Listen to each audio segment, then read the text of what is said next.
I will say in advance that you're going to find the first few minutes of this presentation very pedestrian.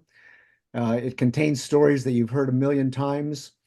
You know how everything goes, but stay with me because halfway through, we're going to meet a character that I think if he doesn't blow your mind when you first meet him, he'll certainly blow your mind by the time we're finished.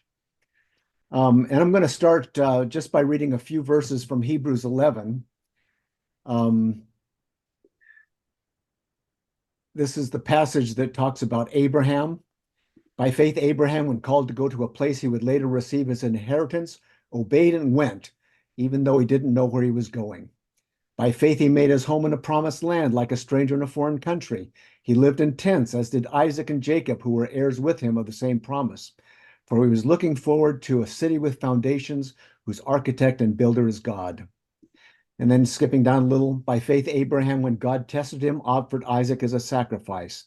He who had embraced the promises was about to sacrifice his one and only son, even though God had said to him, "It is through Isaac that your offspring will be reckoned." Abraham reasoned that God could even raise the dead, and so, in a manner of speaking, he did receive Isaac back from death. By faith, Isaac blessed Jacob and Esau in regard to their future. By faith, Jacob, when he was dying, blessed each of Joseph's sons and worshipped as he leaned upon his staff. By faith, Joseph, when his end was near, spoke about the exodus of the Israelites from Egypt and gave instructions concerning the burial of his bones. So with that introduction, we're going to jump right into the story, this story of dysfunction to nobility. And it's contained in the saga of Abraham, Isaac, and Jacob. And so we'll go from there. So we'll start with the call of Abraham. You see him there, an artist's rendition of him surrounded by all his servants and all their children and everything. I think that's Abraham. The Lord said to Abraham, "Go from your country, your people, your father's household to the land I will show you." So Abram went as the Lord told him, and Lot went with him. Abram was 75 years old when he set out from Haran. And God's promise to him was this: "I will make you into a great nation, and I will bless you. I will make your name great. You will be a blessing. I will bless those who bless you, and whoever curses you, I will curse. All peoples on earth will be blessed by you." And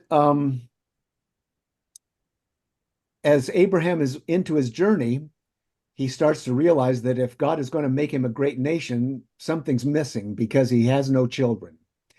The word of the Lord came to Abram in a vision. "Don't be afraid, Abram. I'm your shield, your very great reward." But Abram said, "Sovereign Lord, what can you give me since I remain childless?" He took him outside and said, "Look up at the sky and count the stars. So shall your offspring be." Now, part of the temptation of telling a story like this is to try to impose our values on the ancients. And as we all know, that's impossible. Abraham held slaves. He did a lot of things that, were just improper or immoral in this day and age. So we're not going to hold him to that strict of a standard. But I do want to point out some of the kind of the inconsistencies in Abraham's life and where it eventually led him and the rest of his family. So, for example, he had no children, but he had a wife who was aging, and Sarai, Abram's wife, had borne him no children. But she had an Egyptian slave named Hagar. So she said to Abram, "The Lord has kept me from having children. Go sleep with my slave. Perhaps I can have a family through her." So who's Abraham to argue with his wife? I mean, we all know that it's kind of pointless at a certain point to argue with our wives. So Abraham said, "Okay, if you want me to sleep with this woman, I'll sleep with this woman." So Hagar bore Abram a son, and Abram gave him the name Ishmael to the son he had born. And so, as you can imagine, that small act led to the birth of a son, but it also led to huge problems in their relationship. Abraham's relationship with Sarah, because now that Hagar had born a son to Ishmael, she began to despise Sarah. And so the tension between Sarah and Hagar had gotten so great that again, Sarah came to Lot and says, "Okay, that didn't work. It's time for you to put away Hagar." So um,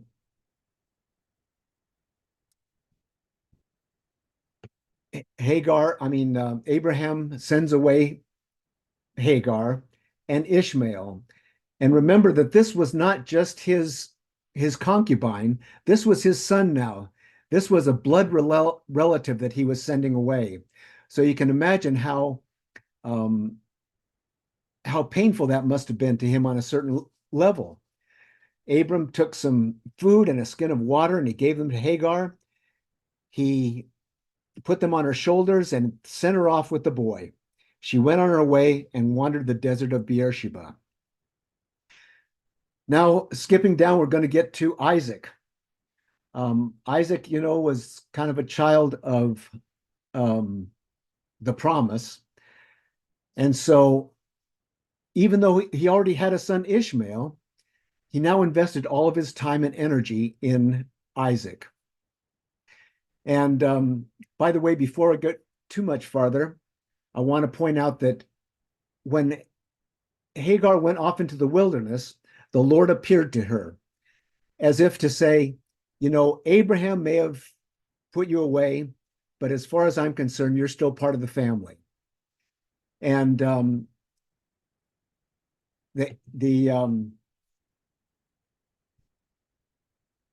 me get down here. The Lord appeared to Hagar and gave her a promise as well as the promise he gave to Abraham.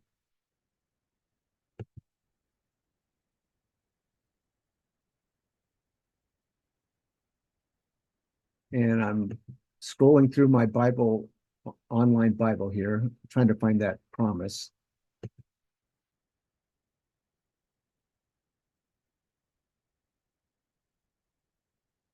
Well, I can't find it right now. But the point is that Ishmael was still a son of Abraham, and the Ishmaelites are going to show up later in this story. So now skipping down to Isaac, Isaac, the child of the promise, married Rebekah. And it says, when it was time for Rebekah to give birth, there were twin boys in her womb. The first to come out was red, so they named him Esau. His brother came out in his hand with his hand grasping Esau's heel, so he was named Jacob.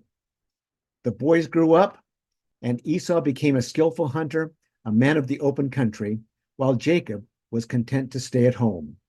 And again, these characters are very familiar to us.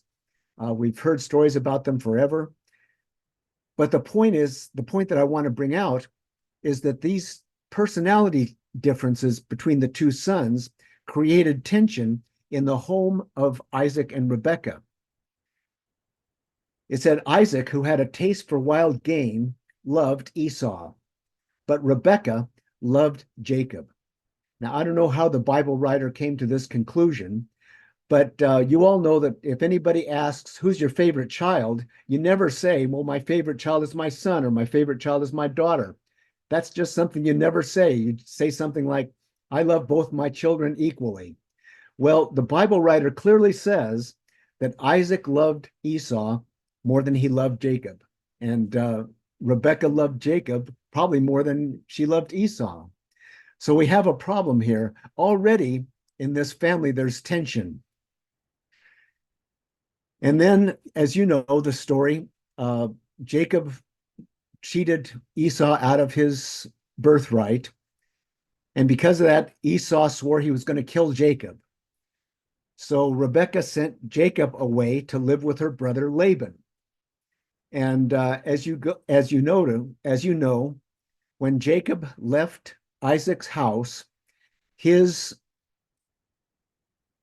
character of deceit went with him. Because after he got to Laban's household, it said after Jacob had stayed with him for a whole month, Laban said to him, just because you're a relative of mine, should you work for me for nothing? Jacob said, I'll work for you for 7 years in return for your younger daughter, Rachel. Jacob served 7 years to get Rachel, but it seemed like only a few days to him because of his love for her.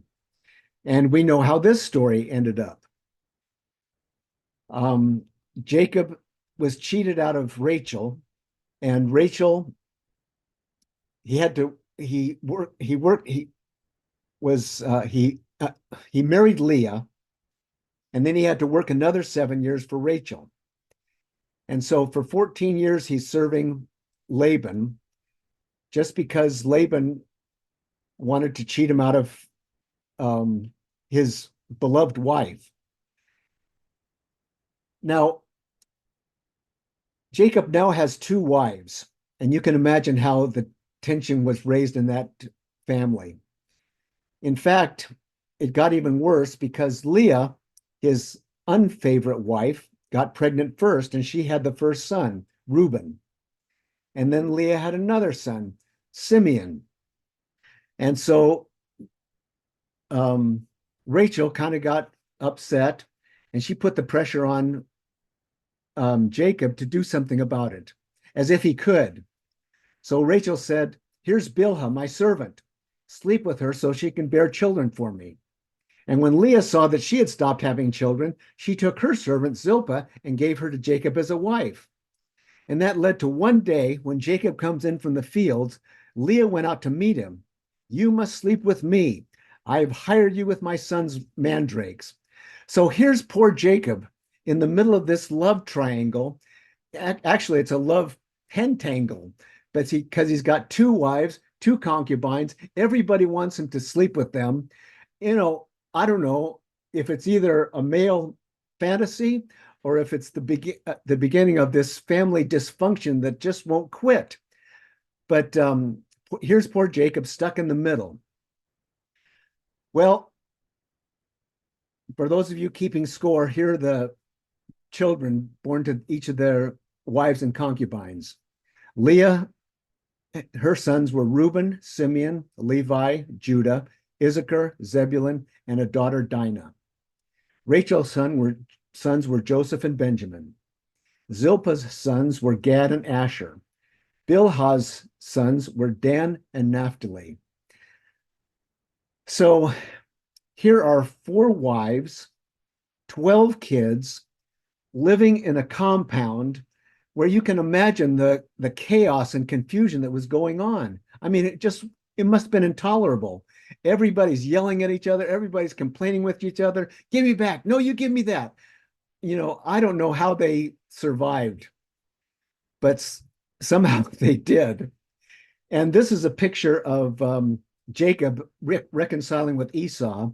And you can see all those children and all their concubines and all their wives. It just must have been pure chaos. Um, you know, it's no wonder that those guys were Bible heroes. I mean, they had to be to put up with all that. So then it says that Israel loved Joseph more than all the other sons. And we understand how that could be because he was the son of his beloved wife, Rachel. But as if to add more conflict, more tension to this family dynamic, Joseph had a dream, and his brothers hated him all the more. Then he had another dream, and they hated him some more. And then while they were out guarding their sheep, they saw Joseph in a distance, and they plotted to kill him. "Here comes that dreamer. Come now, let's kill him. Then we'll see what becomes of his dream." And they were just carrying out the natural inclinations of years of jealousy and competition and dysfunction. I mean, it's no wonder. I mean, Joseph never had a chance. We all knew that he was going to be in trouble when he showed up, to check on his brothers. So, meanwhile, and we're going to take a little detour here, and we're going to talk about Adullam. Now, all that happened up to Genesis 37. And at the end of Genesis 37, Joseph's in trouble. And we know that he's not going to come out of there unscathed. Meanwhile, at Adullam, Judah, one of Jacob's sons, meets a woman named Shua. She became pregnant and gave birth to a son named She gave birth to a son and named him Onan. She gave birth to still another son and named him Shelah. Judah got a wife for his firstborn. Her name was Tamar. Judah's firstborn, was wicked in the Lord's sight, so he put him to death. Then Judah said to Onan, sleep with your brother's wife and fulfill your duty as her brother-in-law to raise up offspring to your brother. As you all know, people back in those days practiced what they call levirate marriages, where if a son died, another son would marry the wife and raise up children to that for the older son. So Judah says to Onan, sleep with your brother's wife. But he says he did what was wicked in the Lord's sight, so the Lord put him to death also. So this is something we may want to come back to in our discussion, how the Lord is kind of being involved in this family situation. It raises a lot of questions, at least for me. So anyway, what's Judah to do? He's lost two of his three sons to a woman named Tamar. And then Judah said to his daughter Tamar, live as a widow in your father's household until my son Shelah grows up, because Shelah's next in line to have children for But Judah thought he may die too, just like his brothers. So it's almost like Judah is blaming Tamar for all the trouble that his sons have been having. And so he sends her away. He doesn't want her to have anything to do with his other son, Shelah. In the meantime, Judah's wife, Shua, dies. And as Tamar is away living with her family, she begins to realize that Judah is not going to come through on his promise, that Shelah is never going to marry her, and that she's going to have to take things into her own hands. So she goes out and disguises herself as a prostitute. And when Judah saw her, he thought she was a prostitute. Judah says, come now, let me sleep with you. Tamar's response is, what will you give me to sleep with you? So they have a very brief conversation. And briefly, the conversation goes, how much, how long? And the idea is that Tamar thinks to herself, I'm not getting anything from Judah, so I might as well get what I can. And so her answer to him is, what will you give me? And he says, I'll give you a young goat. And she says, well, where is it? Well, he says, I don't have it with me. I'm not carrying it in my wallet. She says, well, he says, I'll send you a young goat. But she says, no, that's not good enough. What will you give me if I sleep with you to know that you'll be true to your promise? So he gives her his signet and his staff. And then they have a relationship. And then he goes back to his home. And to his credit, he brings back a goat, or he sends someone back with a goat. And the man comes back and says, where's the prostitute who hangs out here? And he's told, there is no prostitute here. And so the man goes back with the goat and tells Judah, I went back, there was no prostitute. So here's your goat back. Well, what happens next? Judah was told, your daughter-in-law Tamar is guilty of prostitution, and as a result, she is now pregnant. So what do you do with somebody who's pregnant? Bring her out and have her burned to death.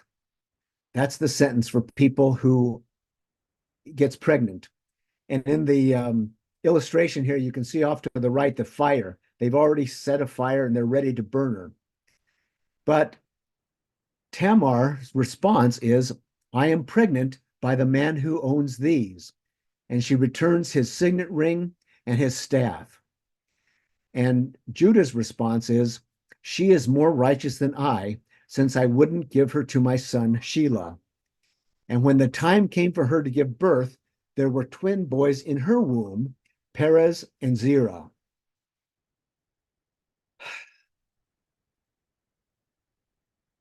I'm just going to keep going. We'll come back to this and we'll talk about it later. So anyway, we're back to we're back to Joseph in Egypt. And as they're trying to decide what to do with Joseph, Reuben says, let's not take his life. Don't shed any blood. Throw him into this cistern here in the wilderness. Reuben said this to rescue him and take him back to his father. And Judah jumps into the conversation. What will we gain if we kill our brother? Come, let's sell him to the Ishmaelites. After all, he's our own brother, our own flesh and blood. Now, here, after Genesis 38, this is the first real image we have of Judah. He's a guy who kind of wants to connect the dots. He wants to work the angles. He says, what good is a dead brother? Let's at least get something out of him. So they decide to sell him to the Ishmaelites. And they sell him for 20 pieces of silver. So you know how this goes. The brothers have to go back to Jacob. They have to take Joseph's coat of many colors. They have to pretend that Joseph was somehow eaten up by a wild animal. So they tear up the robe, they dip it in blood, they take it to Judah, and Judah's response is predictable, although you wonder whether those brothers knew what they were doing. Jacob tore his clothes, put on sackcloth, mourned for his son many days. All his sons and daughters came to comfort him, but he refused to be comforted. I will continue to mourn until I join my son in the grave. Now, what made this so powerful? What made this such an episode was that all the brothers knew that Joseph was the favorite son. I mean, they could have predicted this. They could have predicted that Jacob would go out of his mind with grief because he'd already given him this great robe. They knew that Joseph was the favorite son. And so it just illustrates all the more the dysfunction in this family. So now something else happens. Jacob says to his sons, I have heard that there is grain in Egypt. Go down there and buy some for us so that we may live and not die. So Joseph and his sons pack up all their stuff. They go down to Egypt. They appear before Joseph. And it says, although Joseph recognized his brothers, they did not recognize him. And so you know where this is going. You've heard this story many times. Joseph accuses his brothers of being spies. He demands to see their youngest brother. He imprisons them for 3 days. He imprisons Simeon and sends the rest away. Now, this is powerful because Joseph knows exactly what he's doing. The brothers have no clue what's happening to them.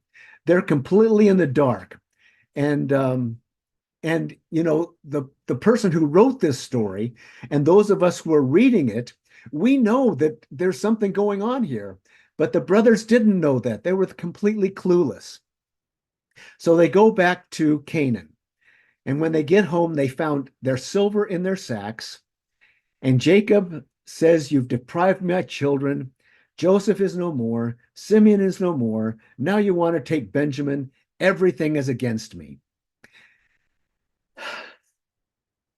You know, this story has so much drama, so much pathos, but it also has this absurd comedy in it.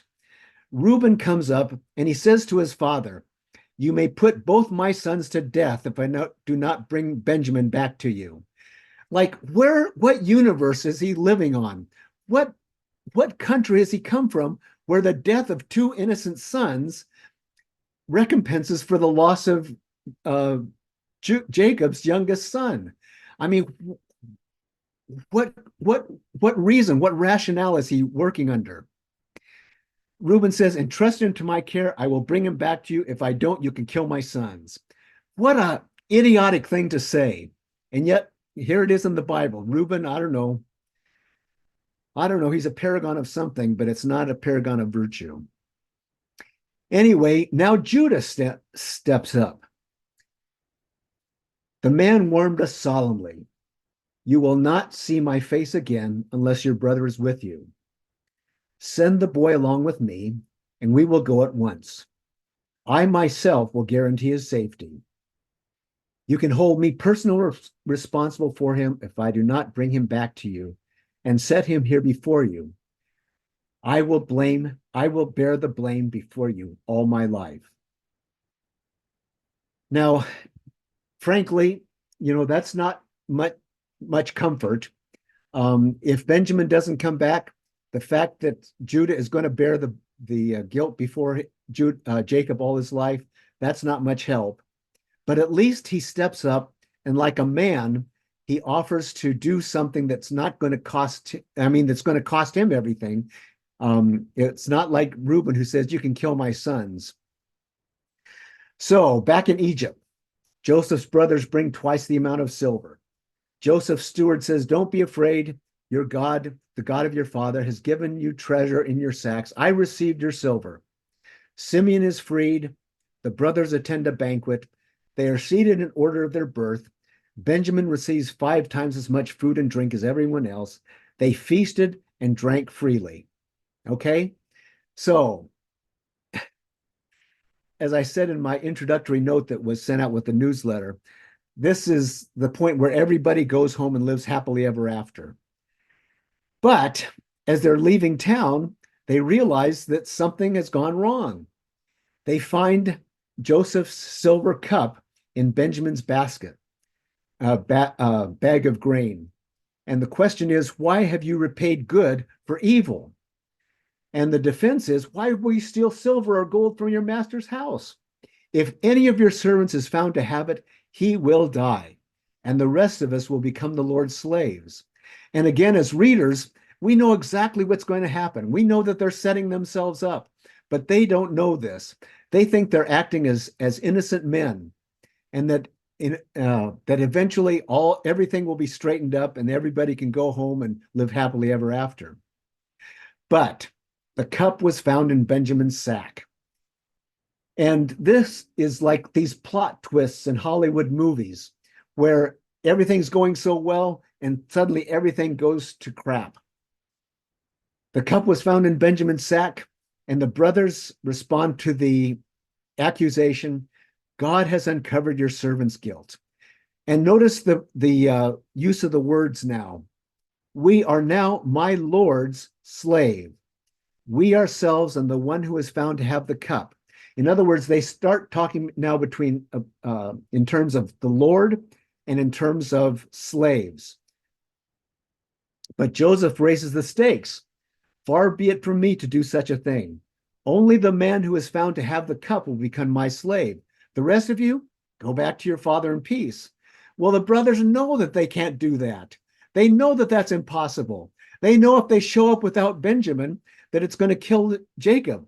So they have to do something. So Judah steps up. This is his speech in Genesis. My Lord asked his servants, do you have a father or a brother? And we answered, we have an aged father, and there is a young son born to him in his old age. His brother is dead, and he's the only one of his mother's sons left, and his father loves him. Now, one of the questions I want to ask is why Judah was the one who stepped up, and why is he explaining this all to Joseph? He goes on. He says, your servant, this is Judah speaking now, your servant guaranteed the boy's safety to my father. I said, if I don't bring him back to you, I will bear the blame before you, my father, all my life. Please let your servant remain here as my Lord's slave in place of the boy. Let the boy return to with his brothers. How can I go back to my father if the boy is not with us? Do not let me see the misery that would come on my father. So Judah, he steps up.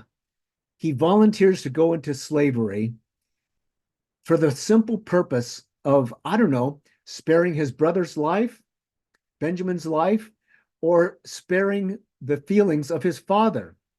I don't know. We'll talk about it. So Joseph finally can stand it no longer.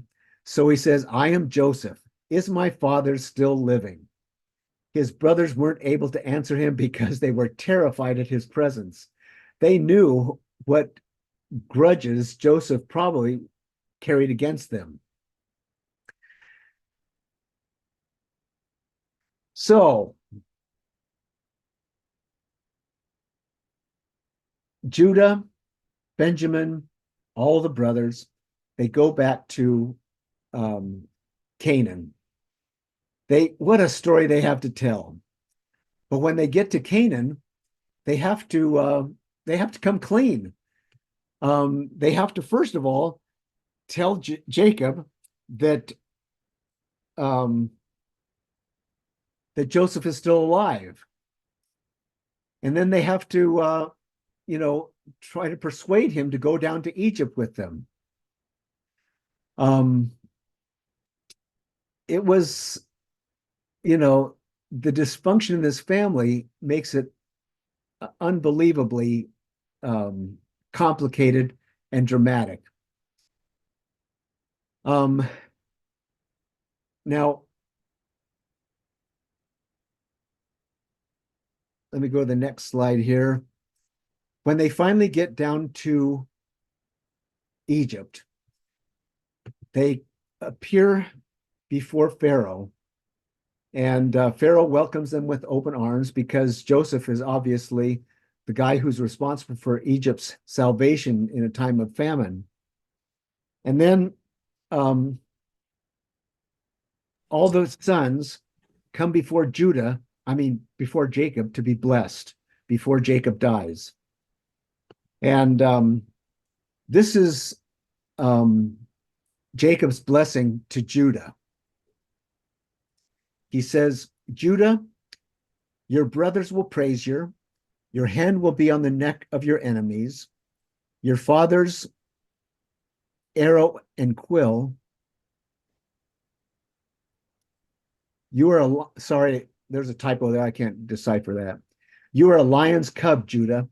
You return from the prey, my son. Like a lion, he crouches and lies down. Like a lioness, who dares to rouse him? And then this promise, the scepter will not depart from Judah, nor the ruler's staff from between his feet, until he to whom it belongs shall come, and the obedience of the nation shall be his. He will tether his donkey to a vine, his colt to the choicest branch.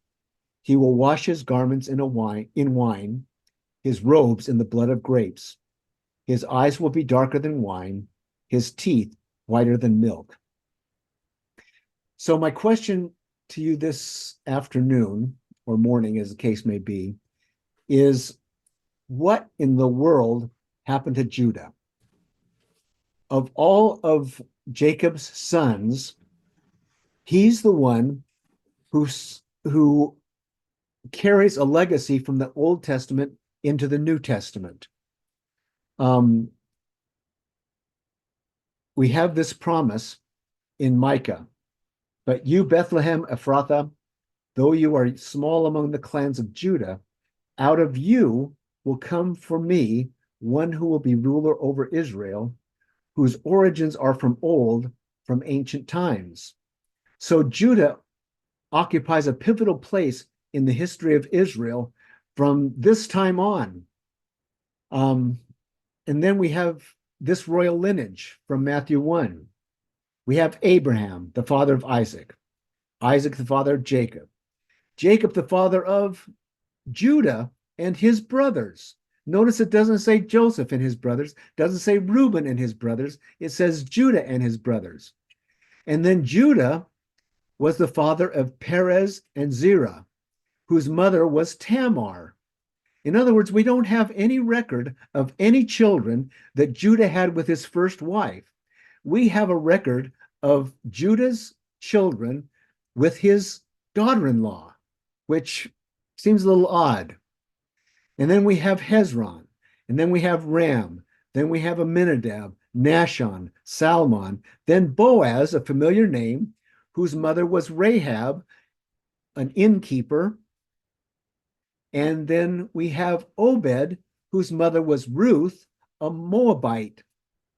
And then we have Jesse, and then we have King David, and then we have you know who. So here's this interesting story about Abraham, Isaac, and Jacob, but all of a sudden, the story goes off the rails, and we hear no more about Joseph. We hear no more about Reuben. We hear no more about any of um, Jacob's other sons except Benjamin. There was a tribe of Benjamin, but Judah emerges as the primary character. And in fact, Judah appears in Revelation.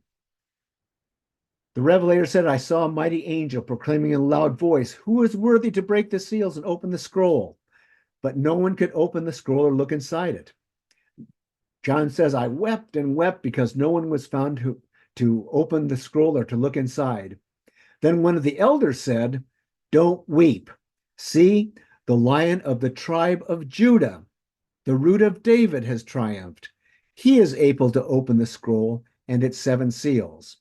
Notice the pivotal place that Judah plays in this prophecy. And my question to you is why? First of all, what did you learn that you didn't know before? Second, how has your perception of Abraham, Isaac, and Jacob changed? Third, why has Judah assumed such a pivotal role in the Old Testament mythology? Why not Joseph? And what changed Judah from being selfish to selfless? And what role does providence play in forming character? In other words, Judah, along with his brothers, were responsible for Joseph being sold into slavery. If they hadn't sold Joseph into slavery, Joseph would not have been in Egypt to rescue them when there was a famine in the land of Canaan. And so what in the world is going on here? What are we to take from all this? What does it tell us about Judah? What does it tell us about God? What are we to take away from these stories? And by the way, let me just say, as I think I mentioned before, Ellen White doesn't mention the story of Judah and Tamar. The story of Judah and Tamar doesn't appear in Uncle Arthur's the Bible stories.